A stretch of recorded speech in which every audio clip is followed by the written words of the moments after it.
이 급배수로 인해 발생하는 소음은 최소 사실 이게 시간 생리적인 경로로 현상 안내를 포함해서요. 시작합니다. 어쩔 수 없는 부분이 있다고 본 겁니다. 그래서 법으로 강제할 부분은 아니라서 이 부분은 밤늦게는 좀 자제한다든지, 그죠? 세탁기 이런 거 좀 급하지 않으면 좀 자제한다든지, 이렇게 서로 배려하는 수준에서 해결해야 될 문제다, 이렇게 보는 겁니다. 참고 살아라. 이건 어쩔 수 없는 거다. 뭐 법적으로는 이렇게 본다는 얘기네요. 근데 앞서 이제 저희가 그 윗집하고 아랫집 법정 소송했던 거 41dB이 나왔다라고 말씀을 드렸지 않습니까? 근데 뭐 저희 작가님들이 한 40dB 정도가 주변에서 이야기하는 소리가 한 40dB 정도다라고 지금 올려주시는데, 잠시 후 윗집에서 측정된 좌회전입니다. 그 윗집의 층간 소음이 아까 41dB로 나왔다고 300m 했으니까 앞 출구입니다. 법적으로는 실제로 몇 데시벨이면 이게 소음이다 아니다 이런 특별한 규정이 있습니다. 데시벨. 네. 공동주택 층간소음의 범위와 기준에 관한 규칙이 따로 있습니다. 네네. 그래서 이제 별표에서 자세하게 정하고 있는데요. 일단 출구입니다. 주간과 야간을 구분하고요. 네. 주간은 이제 오전 6시부터 밤 10시까지 이렇게 정하고, 150m 야간은 밤 앞 10시부터 좌회전입니다. 다음날 아침 6시까지 이렇게 나눴습니다. 그래서 아까 잠시 후 말씀드렸듯이 직접 좌회전입니다. 충격음, 그다음에 공기 전달 소음, 이런 것들을 나눠서 경로를 기준으로 다시 정하고 탐색합니다. 있고요. 네. 이 표현사항은 그렇습니다. 1분간 등가 소음을 잠시 후 기준으로 좌회전입니다. 주간, 네. 주간에는 39dB, 야간은 34dB 이런 정도로 보고요. 공기 전달 소음, 간접적인 거예요. 이런 것들은 5분간 등가 소음도를 측정해서 주간은 45dB, 야간은 40dB를 넘는지 여부를 살펴보는 것이 현재의 기준입니다. 등가 소음도란 말이 조금 어려운데 이게 지속되는 소음 뭐 이렇게 저희가 이해하면 될까요? 네, 그렇죠. 층간 소음도 결국에는 아까 말씀드렸듯이 객관화할 필요가 있고요. 네네. 과학적인 방법에 따라 측정을 해야 되겠죠. 측정 방법은 또 환경 분야, 시험 그 검사 등에 관한 법률이 또 따로 있는데, 여기서 소음 진동 분야를 측정하는 시험 기준이 바로 이겁니다. 그래서 층간 소음이 사실 계속 나오는 게 아니잖아요. 네. 부풍하다가 또 사라지고, 그러니까 일정한 수준으로 쭉 이어지는 것이 아니니까 변동폭이 조금 있거든요. 그래서 변동이 심한 소음 측정하는 방법이고요. 측정을 적당한 시간 간격으로 쪼개서 강도를 이제 해열해서 등급을 나눈 다음에 각 수준, 100분율에서 산출하는 어떤 평균값이다, 이렇게 이해할 수 있습니다. 오른쪽 도로입니다. 측정 시간 이어서 동안 우회전입니다. 변동하는 소음의 총량을 이제 같은 시간 내에 평균 소음을 잠시 후 우회전입니다. 이런 의미고요. 데시벨 단위로 최종 표기하는 거죠. 보통은 이제 많이들 참고 사시거나 서로 조금 배려하는 차원에서 이제 지내실 것 같기는 한데, 잠시 후 내가 좌회전입니다. 너무 힘들다. 그러니까 이거 한번 측정해가지고 항의를 하든 법적으로 뭘 하든 해보고 싶다라는 분들은 객관적인 이 잠시 후 소음을 좀 판단을 해야 되지 우회전입니다. 않겠습니까? 그럼 어디에 도움을 요청해요? 네, 소음진동관리법 시행령에서는 환경공단과 별도의 전문기관을 정하고 있는데, 현재는 환경보전협회라는 단체가 있습니다. 네. 여기를 통해서 층간소음을 측정하는 데 있어 도움을 받으실 수가 있고요. 서울시의 경우에는 민원 상담의 일환으로 공동주택 상담 온라인 창구를 인터넷을 통해서 따로 운영하고 있거든요. 여기에서 이제 층간소음과 관련된 분쟁, 상담을 따로 제공해주고 있고요. 여기를 통해서 또 소음 측정까지 이렇게 진행해 줄 수 있으니까 필요한 경우에는 여기 도움을 받으시는 것이 좋을 것 같습니다. 앞서도 사례에서 환경공단이 주거지를 방문해 소음을 측정했다 이렇게 네, 말씀해 맞습니다. 주셨습니다. 이런 객관적인 수치가 경로를 있어야 다시 탐색합니다. 그렇죠. 증거가 필요하니까요. 오늘 이제 층간소음에 대해서 상당히 자세하게 지금 공부를 해보고는 있는데, 아까 법원의 판결로 다시 좀 돌아가서요. 법원의 판결 내용은 그럼 결국 손해배상 책임을 인정한 겁니까? 그렇죠. 서울중앙지방법원 민사 104단독의 판결인데요. 법원은 A씨 가족이 지속적으로 층간소음에 대해서 항의를 했음에도 불구하고 네네. B씨 측이 별다른 조치를 전혀 취하지 않았다라는 점, 그리고 A씨 집에서 측정된 소음이 수치가 그 기준치에 근접하거나 벗어날 정도인 점을 모두 종합적으로 고려할 때 아주 오랜 기간이었잖아요. 네네. 그렇죠? 그래서 150m 앞 좌회전입니다. B씨가 1,500만 원의 배상 책임을 져야 한다, 이렇게 판단을 했죠. 잠시 후 손해배상 좌회전입니다. 책임의 인정 범위는 이제 정신적 손해에 네. 한정했고요. 이것을 통상 우리가 위자료라고 부르거든요. 그래서 위자료 지급을 인정한 판결을 말하는 겁니다. 별다른 조치를 취하지 않았다. 이 부분이 되게 중요할 것 같습니다. 저희 집은 저기 매트를 다 깔았습니다. 조치를 지금 하고 있으니까 아랫집 분에게 제가 같이 한번 말씀을 드리겠습니다. 근데 근데 이제 말씀하신 대로 정신적 손해는 인정했다. 오른쪽 그러니까 도로입니다. 정신적 손해로 한정했다고 하셨잖아요. 그 외에 다른 추가적인 금전적 손해도 이쪽에서 주장했다고. 네, 소송에서 원고에 해당하는 A씨 측은 정신적 손해에 따른 위자료는 물론이고요. 층간소음을 피하기 위해서 임시로 건물을 빌렸다. 이렇게 이용료. 집을 잠시 다른 데가 네, 있었다. 너무 네. 소음이 심해서. 네, 그리고 층간소음 스트레스로 업무를 방해받아서 실직했다. 따라서 여기서 어찌 못한 수입이라든지 합계 1억 7천여만 원을 이제 B 측에 청구했죠. 그러니까 완전히 그거 다 요청을 받을 수 한 있는 건다 거죠. 받겠다라는. 예. 근데 법원은 이 중에서 정신적 피해에 대한 위자료 지급 의무만을 인정하고 나머지 부분은 받아들이지 않았습니다. 배상 범위를 일단 무한정 확대할 수는 없고 손해배상 청구 소송에 있어서는 원고가 객관적으로 입증을 해야 되고요. 직진입니다. 그래서 반드시 필요한 범위 아니라면 법원이 원고의 주장을 배척할 수 있는 거죠. 근데요, 보통 이제 윗집 층간소음이 너무 시끄러우니까 보복을 하겠다 뭐 이런 심리에 아랫집에서 위에다가 뭐 스피커를 이렇게 붙여가지고 소음을 더 일으킨다거나 뭐 이런 방법을 인터넷상에 뭐 조언을 한다거나 야 이게 사이다 방법이다 뭐 이런 말들이 좀 오가거든요. 이거는 법적으로는 어떻게 됩니까? 네, 일단은 뭐 여러 가지 이유는 있었겠죠. 그러나 이제 고의로 이건 보복이거든요. 그래서 이건 층간소음의 문제가 아니라 별도의 범죄로 300m 비화될 앞 수 있습니다. 출구입니다. 특히나 폭행이라고 한다면 꼭 사람의 신체에 닿아야 되는 게 아니라 출구입니다. 신체를 향해서 사람을 향해서 또 유형력을 행사하는 데서 폭행이라고 하는데 경우에 따라 심한 경우 폭행으로 비하가 될 수가 있고요. 보복과 관련된 내용들은 이건 층간소음의 문제를 넘어서는 것이다. 오른쪽 도로입니다. 이어서 이런 행위는 하시면 안 우회전입니다. 된다. 네. 근데 이제 층간소음 문제를 저희가 이렇게 가볍게 다룰 수 없는 게 종종 이제 뉴스를 잠시 후 통해서 이게 우회전입니다. 다른 폭력 문제로 연결된다거나 심지어는 살인까지 이어지는 경우가 종종 있어서 어떻습니까? 갈등의 원인 중에도 1번이 보면 아파트에 사시는 분들이 층간소음이라고 좀 말씀하시거든요. 추가로 뭐 말씀해 주실 부분이 있으십니까? 우리나라가 이제 아파트 생활이 굉장히 많아요. 네. 그리고 공동주택 생활하는 비율이 아주 높은 것이 주거의 특성이거든요. 그리고 최근에는 코로나 때문에 가정에서 생활하는 경우가 굉장히 많았잖아요. 그래서 층간소음과 관련된 분쟁이 굉장히 증가했죠. 층간소음 그 자체도 물론 문제지만 말씀하신 대로 이게 확대가 돼서 심지어 살인 미수라든지 이렇게 방화 여러 가지 형사 범죄로까지 이어진 경우도 있었거든요. 좀 서로를 배려하는 마음에서 서로 조금 더 이렇게 생각을 많이 해서 성숙한 시민 의식이 꼭 필요한 그런 사안입니다. 다른 문제 하나 살펴보겠습니다. 요즘은 이제 평생 직장이란 말이 거의 사라진 것 같아요.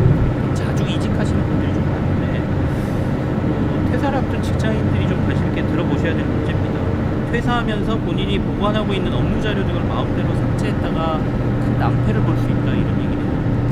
그렇죠. 일각에서는 본인이 직접 만든 자료다. 그러니까 뭐 삭제하는 게 문제가 없지 않느냐 이렇게 생각할 수도 있는데 자신이 만든 자료라고 할지라도 회사에서 이제 월급 받으면서 업무상 만든 자료이기 때문에 업무 관련의 자료의 소유권은 회사에게 있는 겁니다. 그래서 회사의 자산으로 볼 수가 있고요. 따라서 퇴사 시에는 자신이 관리하고 있던 업무 관련 자료는 온전한 상태로 회사에 그대로 두어야 됩니다. 특히 만약에 회사에서 업무 인수인계와 관련된 별도의 지시가 있을 경우에는 이에 따라야 되고요. 만약에 이걸 어기고 임의로 막 삭제한다든지 컴퓨터 파일의 형태라면 이거 재물손괴 중에 하나인 전자기록 손괴라는 범죄가 있거든요. 여기에 해당할 가능성이 있으니까 좀 신중하게 생각하셔야 됩니다. 실제로 이와 관련된 분쟁이 많은가요? 네, 그리고 회사를 뭐 그만두는 이유가 다양하겠지만 나쁘게 퇴사한다고 하죠. 뭐 이게 나쁜 감정이 있다거나 불만이 있다거나 이런 상태로 퇴사를 하면서 고의로 그냥 자료를 삭제하는 사례가 종종 있습니다. 뭐 순전하게 이제 개인적인 것들이야 문제가 발생할 여지가 당연히 없지만 업무에 꼭 필요한 중요한 자료는 그걸 뭐 임의로 삭제한다든지 중요한 파일이 담긴 회사의 업무용 PC를 아예 포맷해버리고 퇴사하는 경우도 있는데요. 후임자가 업무를 인수인계 받기 어려울 정도로 피해가 발생하면 법적으로 문제가 될 수 있어서 주의를 해야 되고 이 경우에 추후 또 민사상의 손해배상 책임이 발생할 수도 있고요. 경우에 따라서는 이것은 아까 말씀드렸듯이 형사법제, 형사처벌의 문제로 비화가 될 수 있죠. 민사상 문제가 아니라 형사처벌까지 받을 수 있는데요. 근데 실제로 회사에 대한 불만으로 공용 폴더에 있는 네. 자료를 백업하도록 한 회사의 방침이 있었는데 여기에 따르지 않고 해당 자료를 인수인계 없이 모두 다 삭제하고 퇴사한 직원의 행위가 있었는데 여기에 대해서 법원이 업무방해죄로 처벌을 한 사례가 있습니다. 형사 처벌을 받는 범죄임을 분명히 하는 법원 판례가 있는 거고요. 뭐 물론 자료를 삭제하거나 뭐 문서를 변형했다고 해서 모두 다 범죄가 되는 건 물론 아닙니다. 네. 이제 고의로 했는지 아니면 이로 인해서 뭐 업무가 방해가 됐는지 사전에 자료의 중요성이라든지 백업의 필요성 이런 것들을 회사가 충분히 설명했는지 이건 살펴서 개별적으로 판단할 문제인 거죠.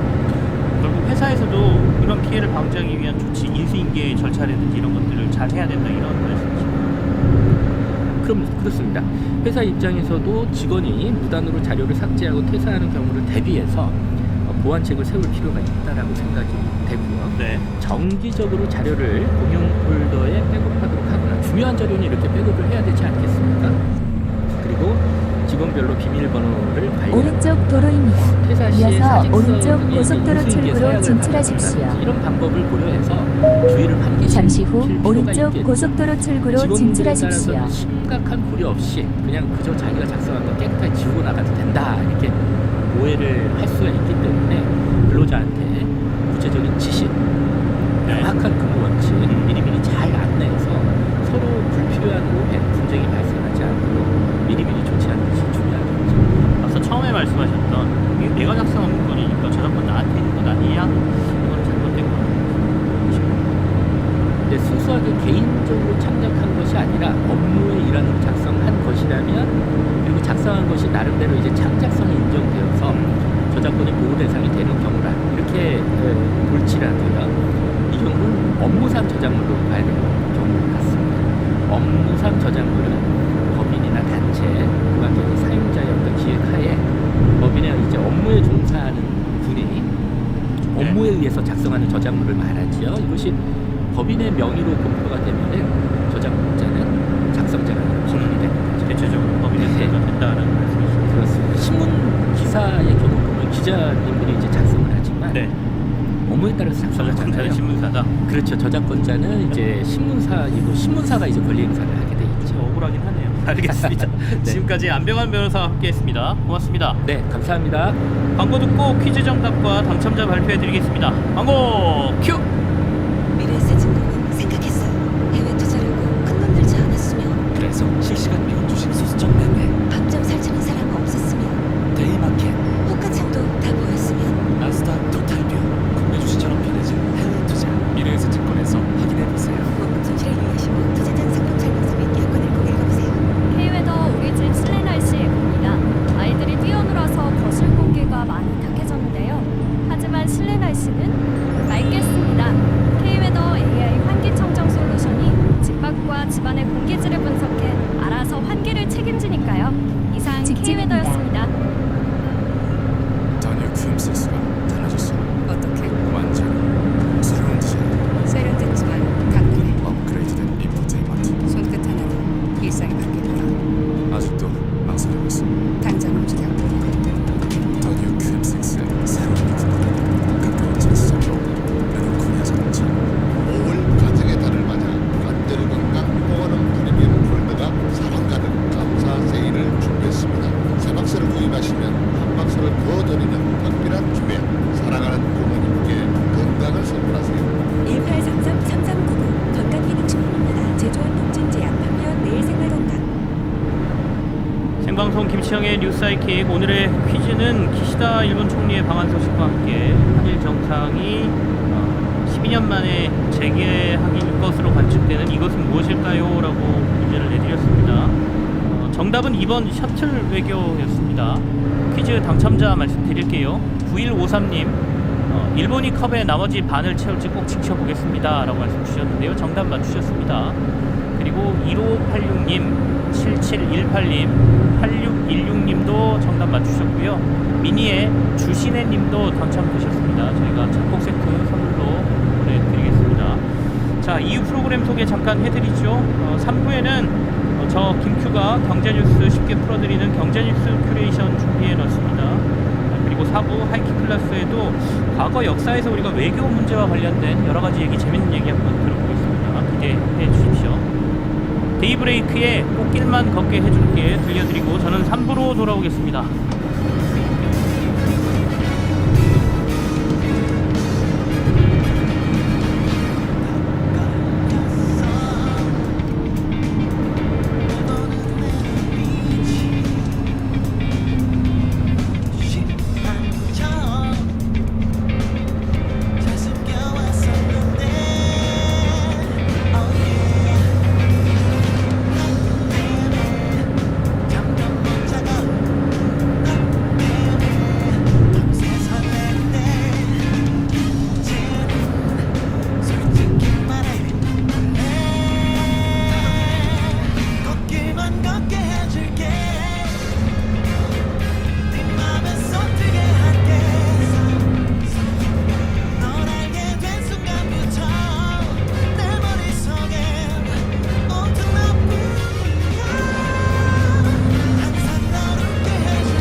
앞 철거입니다.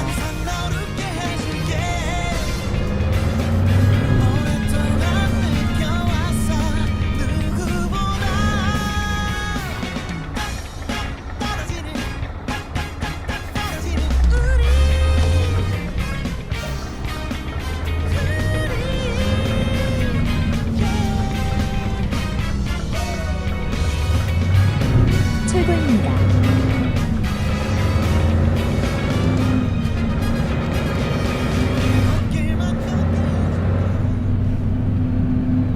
지금 시각은 6시 57분입니다. 에너지 나눔으로 따뜻한 세상 GS칼텍스 용찬 57분 교통정보입니다. 보통 일요일 저녁은 이른 저녁에 정체가 풀립니다. 아무래도 한 주의 시작 월요일 출근에 대한 부담 때문일 텐데요. 오늘은 도로 직진입니다. 상황만 봐도 다릅니다. 내일 근로자의 날이라서 내일까지 연휴인 분들 많겠죠. 7시를 가까이 하는 지금도 고속도로 길게 밀리는 곳이 많습니다. 오늘 정체는 10시 이후에나 150m 앞 우회전입니다. 지금 서울 양양간 고속도로 서울 방향 설악에서 화도까지 12km 밀리고요. 영동 잠시 후 우회전입니다. 잠시 후 목적지가 있습니다. 안내를 종료합니다. 이천부터는 양지터널까지 20km 구간 가는데 50분 정도 걸립니다. 중부고속도로도 하남 방향 서청주와 진천터널 지날 때 마장 분기점에서 신도 하이패스 또 경기 광주 분기점에서 1터널까지 14km 신체입니다. 에너지 나눔으로 따뜻한 세상 GS칼텍스 영상 57분 교통정보였습니다.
FM 95.9MHz MBC 라디오입니다.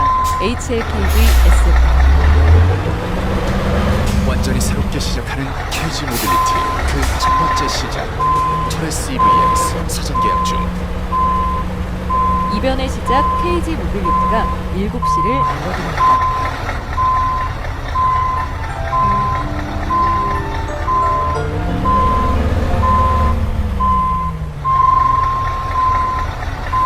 MBC 7시였습니다. 윤석열 대통령이 국회 위험이 눈앞에 다가왔다며 워싱턴 선언은 불가피한 선택이라고 밝혔습니다. 한일 관계에 대해서도 과거사가 정리되지 않으면 한 발짝도 나아갈 수 없다는 생각에서 벗어나야 한다고 말했습니다. 미국 보스턴에서 김민찬 기자가 보도합니다. 국빈 방미